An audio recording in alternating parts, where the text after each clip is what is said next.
Bonjour chers amis, nous venons de fêter la Sainte Famille et c'était juste au lendemain du jour de Noël. On peut dire que cette Sainte Famille, elle domine bien sûr tous les évangiles de l'enfance, tout ce temps de Noël, tant il est important de bien réaliser que Jésus est bienvenu dans une famille. Et cette Sainte Famille, elle souffre peut-être aujourd'hui d'être un modèle comme suranné. On aurait envie d'être beaucoup plus dans le concret de cette famille et ne pas en retenir que des aspects un peu lointains, un peu, voyez, sucre, et puis aussi une famille où tout va tellement bien, une sainteté qui nous la rend finalement tout à fait inaccessible. Pourtant, c'est plus que jamais cette famille qui reste bien un modèle pour toutes nos familles chrétiennes. Pas simplement parce que ce sont deux saints exceptionnels, Marie et Joseph, et surtout le Fils de Dieu lui-même qui compose cette famille, mais parce que leur façon de vivre la vie familiale devrait nous interpeller. Alors j'ai l'audace d'imaginer comment pouvait vivre cette sainte famille, comment pouvait vivre cette famille de Nazareth, qui pouvait être à la fois heureuse, sainte, et en même temps vivant des choses très simples. Quelquefois d'ailleurs la sainteté, c'est justement vivre très simplement ce qui nous est donné de vivre. C'est donc une famille qui peut être heureuse simplement, mais c'est aussi une famille qui n'a pas été épargnée par de nombreuses difficultés. Benoît XVI, dans son livre sur l'enfance de Jésus, dit qu'une exégèse rationaliste a semé le doute sur les conditions même de son existence. Est-ce que ce n'est pas tout simplement une invention, quelque chose qui reste une utopie ? Est-ce que tout ce qui se passe dans l'Évangile pourrait, pour ainsi dire, être trié pour ne garder ceux qui se poussent plutôt du côté du réalisme ? Eh bien, faisons du réalisme. Parce que aujourd'hui, contrairement peut-être au XIXe siècle, l'exégèse, la connaissance du milieu juif autour de Jésus a beaucoup progressé. On a beaucoup plus d'éléments pour comprendre ce qui faisait la vie quotidienne des Juifs du temps de Jésus et donc de cette famille de Nazareth. Alors disons tout de suite que bien sûr qu'au départ il faut bien reconnaître que c'est un couple exceptionnel. Exceptionnel par les moyens que Dieu a dû prendre pour incarner son propre Fils. Parce que ce qui est miraculeux et tout à fait rationnel, c'est que Dieu a pris chair, que Jésus est le Verbe qui s'est fait chair et qui s'est fait chair dans le sein de Marie. Alors déjà, on a une évidence de ce lien maternel très fort et le lien filial en réciproque entre Marie et Jésus. Mais il faut bien aussi trouver à sa place à Joseph pour bien comprendre comment va fonctionner ce modèle de la Sainte Famille, parce que le modèle d'une famille se résume symboliquement à des parents et un enfant. Donc on a quelque chose qui est bien un modèle, sans doute. Mais ce que Dieu a pu faire dans cette famille, ce qui est exceptionnel, c'est l'Immaculée Conception de Marie, pour effectivement être en cohérence avec le fait que Jésus est le Fils de Dieu. Et avec Joseph, c'est évidemment sa parfaite justesse, lui qu'on appelle le juste, qui s'est ajusté parfaitement au plan de Dieu pour accepter d'être le père, comme on dit putatif, le père nourricier, le père d'adoption de l'enfant Jésus. Et donc ce qui est exceptionnel, c'est que ce ne sont pas les parents en tant que tels qui ont pu donner naissance à cet enfant, mais la grâce, l'ange a pu effectivement jouer tout son rôle pour que ça reste une famille particulière. Et c'était le droit de Dieu, bien sûr, de sauvegarder tout cela, la parfaite justice de Joseph, l'Immaculée Conception de Marie qu'il leur a aussi proposé. Et c'est parce qu'ils ont tous les deux dit oui que l'on peut bien considérer que ces deux parents sont devenus de vrais parents pour l'enfant Jésus. Mais il ne faut pas confondre ces moyens que Dieu a pu prendre et qui étaient nécessaires. Il ne faut pas confondre ça avec les vertus de ce couple et même de toute cette famille qui les ont rendus saints.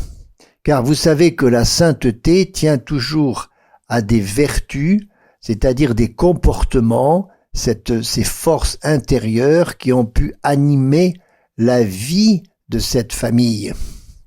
Et ce ne sont pas les grâces particulières que cette famille a pu recevoir qui fait dire qu'elle est une sainte famille.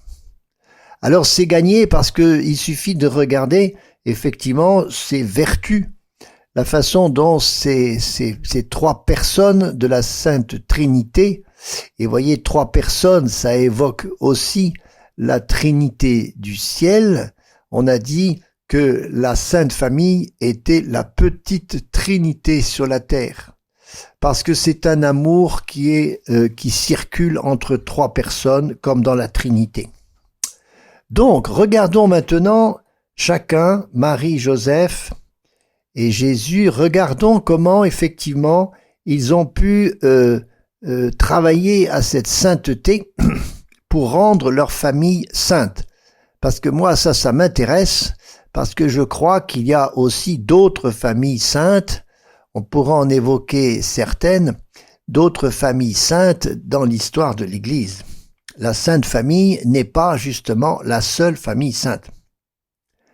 Alors je redis que Marie n'est pas sainte à cause de son immaculée conception, mais par la réponse de sa foi au projet divin, et par la façon dont ensuite elle va s'y conformer, à travers, vous le savez aussi, certaines souffrances. Donc ce n'était pas du tout une sinécure de devenir la mère du Fils de Dieu, mère de Dieu, comme on l'a bien compris théologiquement. Elle n'est pas qu'un ventre, il ne s'agit pas d'une GPA, il ne s'agit pas d'une femme qui partiellement peut donner quelque chose d'elle. Pour que l'homme Jésus soit parfaitement homme, il faut qu'il soit parfaitement fils de cette mère-là. Donc la Vierge Marie est mère de la totalité de la personne du Christ, c'est pour ça qu'elle est aussi mère de Dieu. Et c'est donc sa foi, son espérance et son amour qui justifient qu'on puisse l'appeler Sainte Marie, Sainte Vierge. Quant à Joseph, de son côté à lui, on sait qu'il a été tenté de dire non et donc de répudier Marie. Ça serait une sorte d'ombre sur sa sainteté. En réalité, le doute ne diminue pas la foi. Et si on peut parler d'un doute de Saint Joseph, c'est très réconfortant pour s'apercevoir que ce doute ne pouvait que confirmer son fiat, celui qu'il va pouvoir donner. Comme la Vierge Marie a posé une question, comment cela se fera-t-il, mais qui n'était pas un doute sur Dieu. C'était beaucoup plus le désir de s'y conformer encore mieux. Donc on a cela chez Joseph, se croire indigne d'une telle mission, demander que Dieu lui réponde. On a vu aussi d'autres grands personnages comme Moïse, comme Élie et beaucoup d'autres qui sont passés par cette phase d'un doute, un doute sur leur mission. Mais Joseph répond avec confiance et il sera particulièrement l'homme de l'obéissance à la volonté de Dieu. Il saura suivre parce que les anges, il y en aura plusieurs, il y en a pratiquement 6 apparitions pour Joseph pour que à chaque fois il ait l'occasion de reposer un acte de foi. Si Marie est une femme de la foi, Joseph est aussi un homme de foi. On ne peut pas mettre ça en doute, il fallait même une foi exceptionnelle pour dire oui à un tel projet. un projet qui reste fou, car l'incarnation du Fils de Dieu, c'est un scandale pour les croyants, c'est une folie pour les païens, comme dit saint Paul. Et pour répondre à cette double problématique, être un scandale et une folie, il fallait en face beaucoup de foi chez ces deux parents pour que Dieu puisse dérouler son programme à partir de cette famille initiale. Qu'exulte la terre, qu'exulte le ciel, que chante sans fin tout le peuple de Dieu. Qu'exulte la terre, qu'exulte le ciel, que chante sans fin tout le peuple de Dieu. Alléluia, Alléluia, Alléluia,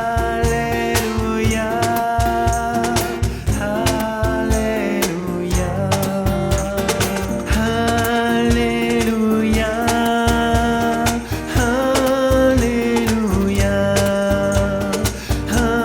Alléluia, Alléluia. Chantez au Seigneur un cantique nouveau, exultez de joie, voici votre Sauveur. Chantez au Seigneur un cantique nouveau, exultez de joie, voici votre Sauveur. Alléluia, Alléluia, Alléluia, Alléluia,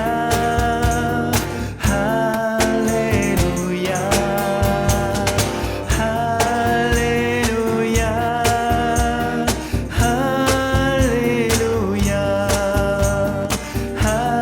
Alléluia, Alléluia, Alléluia.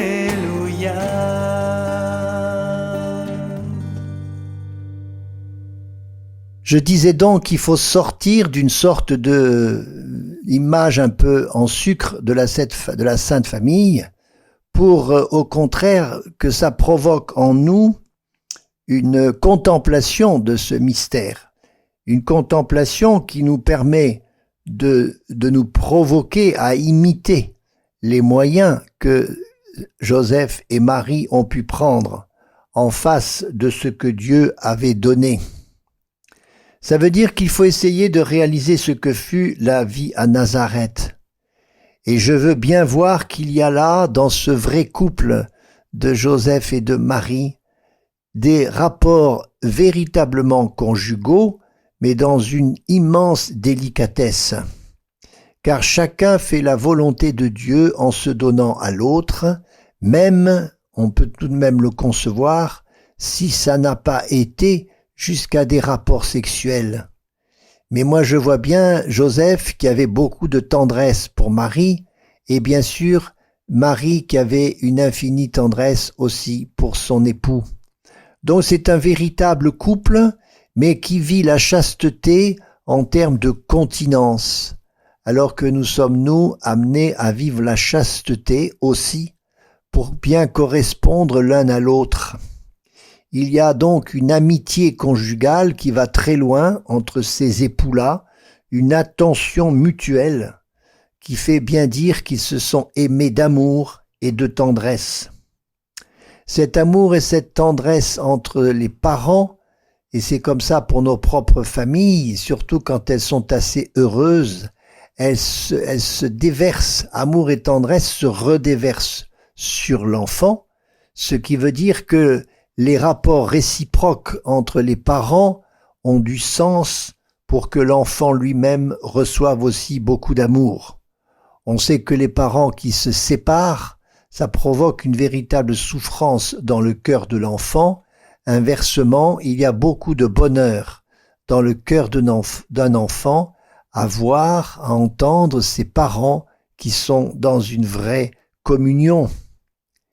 Il y a aussi à Nazareth, pour chacun des trois, une grande fidélité à l'accueil de la vie qui est donnée par Dieu, à ce laboratoire d'une vie amoureuse, d'une vie familiale qui a pu être expérimentée, d'abord parce que c'est tout l'enjeu de l'éducation de ce Fils de Dieu qui doit réussir sa mission de sauveur et de rédempteur, mais aussi parce que ça doit nous enseigner à la fois sur ce que peut être une famille sainte et aussi de ce que peut être l'Église tout entière.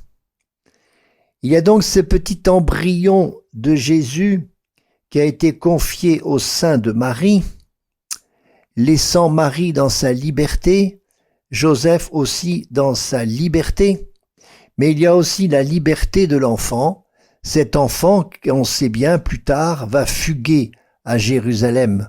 On met ça entre guillemets, car il ne s'agit pas quelque chose de pécheur, mais il s'agit de cette vraie liberté que l'enfant a pu manifester par rapport à ses parents, tant il savait qu'il devait être aux affaires de son père. Et cette soumission de Jésus à Joseph et Marie, que saint Luc rappelle justement après le recouvrement au temple, nous fait bien dire que la soumission de Jésus à ses parents n'était pas contradictoire avec sa situation de fils de Dieu. Il y a beaucoup d'humilité dans cette famille de Nazareth. On n'en voit pas un qui prend la place sur les autres, qui défend son précaré contre les autres.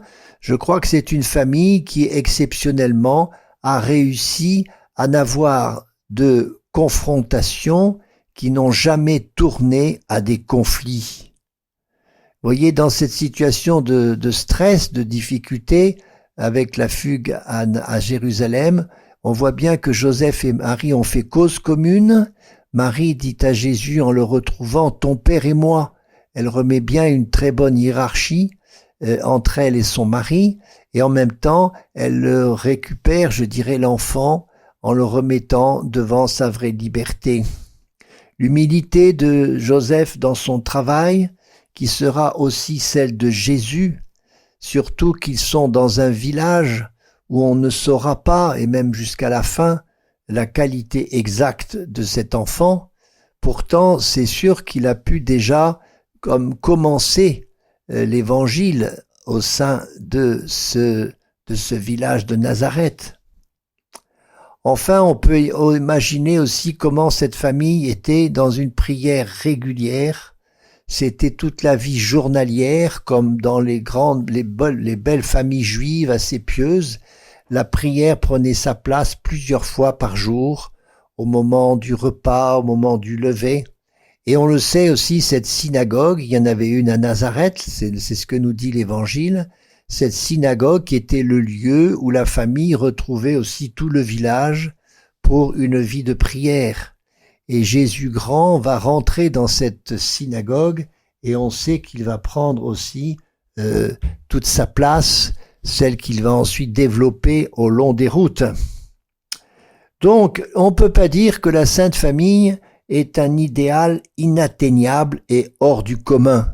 Entre autres parce qu'il faut souligner tous les déboires nombreux, tout ce qui a été devant l'extraordinaire de la conception virginale, ce voyage un peu exceptionnel jusqu'à Bethléem, le massacre des innocents, la fuite en Égypte, le reproche plus tard des habitants de Nazareth contre ce grand fils du charpentier.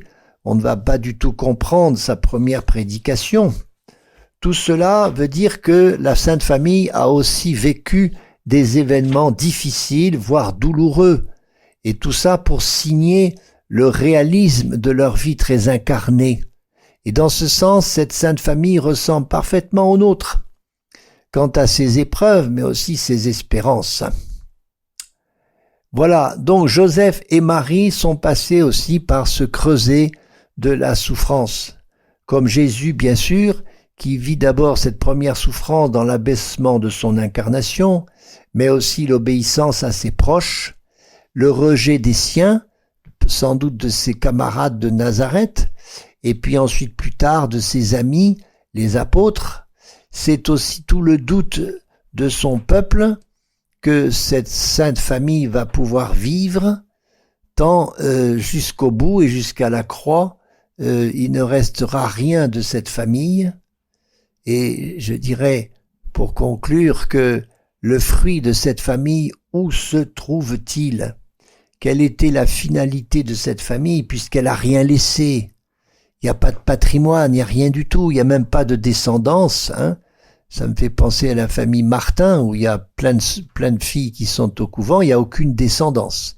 Et pourtant, la famille Martin, elle est très connue, on en a fait aussi un autre modèle pour la famille chrétienne. Donc, la finalité de cette famille, c'est pas autre chose que de commencer la grande histoire de l'Église, qui est cette multinationale familiale qui va être florissante, à l'image de cette petite entreprise de charpentier de Nazareth.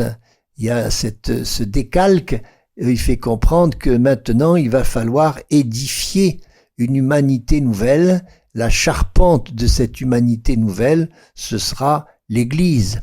Donc vous voyez, dans cette analogie, on voit qu'il y a un fruit très important porté par cette sainte famille. Alors, ce n'est pas une image sage, intimiste, vous voyez, ce serait l'espèce de bonheur un peu spirituel des familles heureuses, et puis voilà, parce que tout va bien. Mais c'est au contraire parce qu'il y a tant d'épreuves qui ont été traversées, et il y a aussi le départ de Joseph, qui sans doute est mort avant, peut-être trop tôt. Cette sainte famille reste un bon modèle, justement, pour nous-mêmes, pour les adversités que nous traversons. Elle nous donne des leçons d'amour impressionnantes pour arriver à des rapports qui sont pleins de bienveillance, de délicatesse, même si nous pouvons nous trouver dans la pauvreté ou dans l'adversité. Ce qui fait la force d'une famille, vous savez, c'est la façon dont on s'aime au cœur de cette famille. Et pour cela, la Sainte Famille reste bien sûr un modèle indépassable. Oui, c'est parce que Jésus était au centre de cette famille qu'elle a pu devenir une sainte famille. Il en est de même pour chacun de nous. Mettez bien l'enfant Jésus au centre de vos familles et vous verrez quelque chose de la sainteté qui va vous donner beaucoup de bonheur. Alors bon temps de Noël. Au revoir, chers amis.